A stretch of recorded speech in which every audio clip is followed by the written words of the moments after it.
Are the broken clock bears about to have their time in the light? First up, let's take a look at the S&P 500 SPY ETF. So let's crack open this chart and see what's going on in the stock market today. All right. So today's SPY was up 0.39%, and you know the saying with a broken clock that it's right twice a day, and I think there's a very good chance all of those bears that have been screaming the sky is falling are about to have their time in the light, and I think there's a very good chance we are going to see a lower high into a lower low. So I talked about this in great detail last night, but a long story short, as long as SPY is below 439, I think there is a very good chance we are going to get rejected from a lower high into a lower low to at least test the breakout at 430 and likely go even lower than that. So this is a very simple trade plan because even if we're wrong, this is a very little risk trade because we are sitting right at the critical resistance that would likely give us our lower high, and that's going to be right around SPY 439. Now, if we start breaking through 439, we instantly need to expect a retest of the highs just above 442. If we break those highs, then we're likely going towards 450, and that's why you need to manage your risk if you're doing this trade right around 439.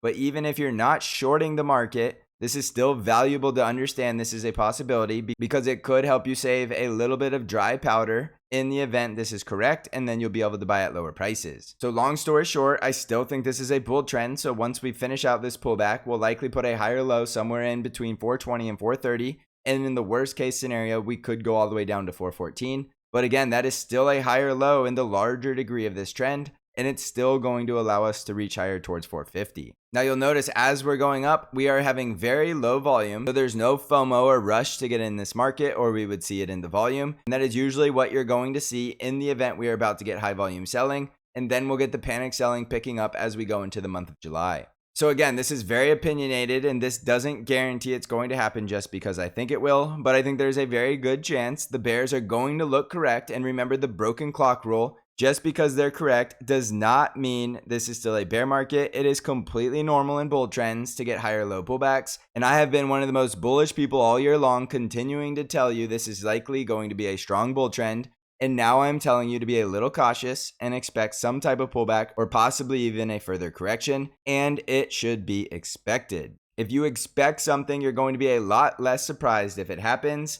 And that doesn't guarantee it's going to happen just because we expect it. So again, critical resistance on SPY is that level right there at 439, and the critical support zone is going to be between 426 and 430 with the possibility of going lower, but we'll cross that bridge when the time comes if needed. On the NASDAQ 100 triple Qs, we were down 0.2% today, and on the triple Qs, I was giving that lower high rejection right around 367 to 368. And as you can see with today's price action, even though we are closing above all the moving averages, there's nothing extremely bullish about lazily going sideways if we are indeed going to higher highs and ready to break out. If this was an extremely bullish market, we would just start blasting off higher. And while that is still a possibility, if we stay down below this resistance at 367 to 368, I still think there's a very good chance we need to come back down and test this breakout at 355. Now, just because we test the breakout at 355 doesn't mean we can't go lower, and we could easily go back down towards that critical support right around 347. And if we break 347, we have the full-blown correction scenario taking us to the gap fill at 333. All of this is possible, but that doesn't mean it's going to happen. But like I said with SPY, if you expect this as a possibility, and I would even give it a high probability chance that we are at least going to 355, you're going to be a lot better off if we start to get that pullback. And if you're taking over leveraged long trade just because we're starting to bounce, that's where you're going to get bull trapped and lose a lot of money if we start to see the elevator down. So again, I'm just telling you to be cautious. There's obviously the chance I'm completely incorrect and none of this happens. That's why I'm giving you that critical risk level up there at 367 to 368. On the Dow Jones, we were up 0.75%, and we're getting very close to the gap fill. So we could go a little bit higher, just below 343. And then we could still get some type of rejection in the Dow to come back down towards this critical support at 336. And if we slice through it, we're looking for a deeper correction back down towards 332. So again, in the Dow Jones, I'm not quite as bearish. I think most of the correction needs to be in the big tech sector. However, the Dow Jones is likely just going to go sideways and not likely going some face-ripping bull rally. If we're going to get a lot more bullish in the Dow, we need to break this high right around 345 to 346. And then if we break that, we're likely going to see the Dow pushing to retest previous all-time highs. The critical support in the Dow is going to be this cluster of support right around 338 and this critical support zone at 336. On the Russell 2000 IWM ETF, we were up 1.15%. And again, we're back above all the moving averages with the price action on this very nice bounce from critical support at 180. and we're back above that resistance at 185. So the Russell is very simple. If we break out above 188, we are likely going to 195 and continuing into what could be a powerful bull trend. But I would simply wait for the price action to break that critical resistance at 188. Usually when you're getting a bounce like this, if it's going to be a lower high, there is going to be a possibility of an equal high, and that's where you get those double top looks when you continue to lower prices, and that would require that rejection from 188.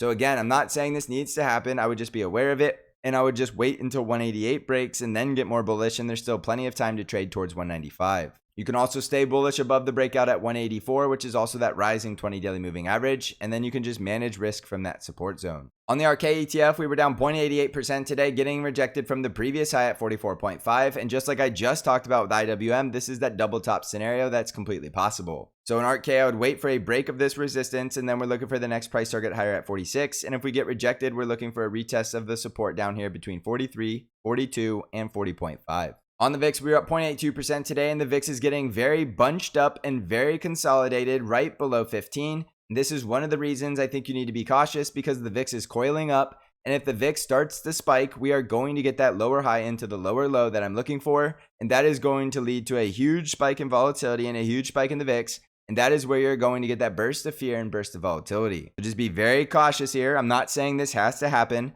I'm just saying there's an elevated risk of it probably happening. And I'm telling you, just be a little more cautious for a little bit here until we see how this resolves. On Bitcoin, we're currently up just over 1%, and we are still churning around that resistance right around 30,500. And if we break that, we're likely going to 32,000 and then 35,000, with the critical support levels being 29,500 and 28,000. On Amazon stock, we were down 0.88% today, and we're getting very close to what could be the critical support of the breakout between 127 and 128. And as long as we hold above this breakout, there's still a very good chance we're going to 133 and then 134. If we break below the breakout, then we're likely coming back down towards 121, and a break of 121, we get the full-blown correction. On Tesla stock, we were up about 0.5% today, and I think Tesla is very similar as the indices. I'm looking for the potential of a lower high rejection between 260 and 268, and then I'm looking to come back down towards the breakout at 230, or at least fill the gap at 235, with the risk that we go all the way back down to the breakout at 215. So Tesla went up in a straight line, and usually a lot of that's going to get retraced before we go any higher.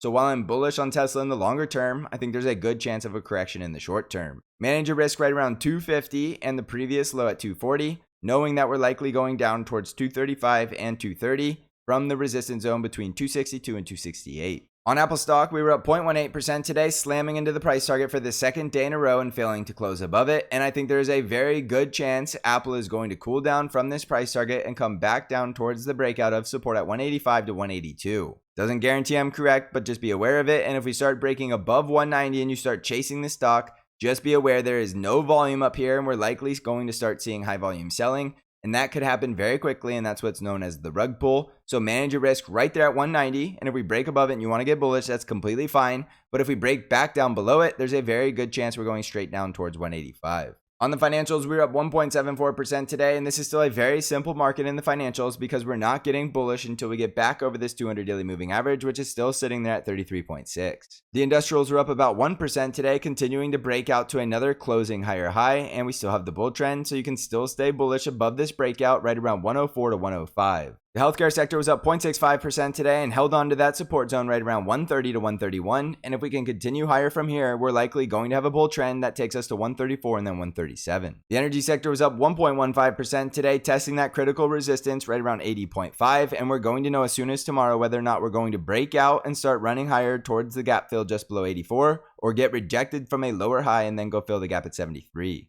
So jumping back over to the S&P 500, manage your risk on the S&P 500 either from the support right around 431 or the rising 20 daily moving average at 433, and look for the possibility of a lower high rejection below 439. If we break through 439 and continue higher, then we're retesting the previous 52-week highs. And yes, we can continue to go higher. I just don't prefer that scenario right now, and I think we're due for a further pullback and possibly even a correction. So just be aware of the possibility and just be cautious out there. And remember, bears have been calling for corrections and crashes all year long. That is not what I'm doing here. If you've been following me all year long, you know I typically am not doom and gloom. I just want you to be cautious here. Don't forget, I have my own trade alert service called Bank Trade Alerts that will send you all of your buy and sell alerts directly via email and text message. And I also have the Stocks Channel Trading Discord community where you get access to all of my intraday updates and analysis. You can find out more information about either service or learn how to subscribe by clicking on the link in the description of this video. So thank you for watching, everybody. I hope you're crushing this market. And as always, I will see you in the next episode.